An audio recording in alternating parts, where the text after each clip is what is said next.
যারা এই GF BF কালচারে ডুবে গেছেন, যারা মনে করছেন যে এটা আমার অধিকারের ব্যাপার, একজন যুবক মানুষ প্রাপ্তবয়স্ক তিনি চাইলে কারোর সাথে রিলেশন করতে পারেন, আমি বিনয়ের সাথে বলতে চাই এটার চাইতে অসততা আর একটা হতে পারে না। কারণ বেশিরভাগ ক্ষেত্রে এটা জাস্ট টাইম পাস।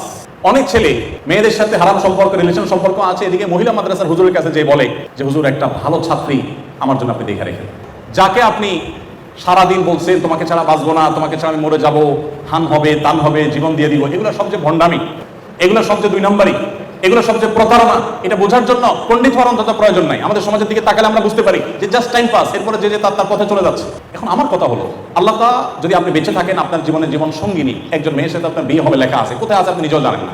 এখন প্রশ্ন হলো, আপনার সাথে যার বিবাহ লেখা আছে, আপনি এখানে এই যে অবৈধ এবং 2 নম্বর সম্পর্ক করে করে করে করে আপনার এখানে প্রেম বিলায় বেড়ালেন অজায়গায় কুজায়গায়, তাহলে আপনি আপনার ওই যে স্ত্রীর জন্য আপনার পুরো যৌবনকে ভালোবাসাকে জমিয়ে রাখার কথা ছিল, আপনি এখানে এক ধরনের জুলুম করেন নাই?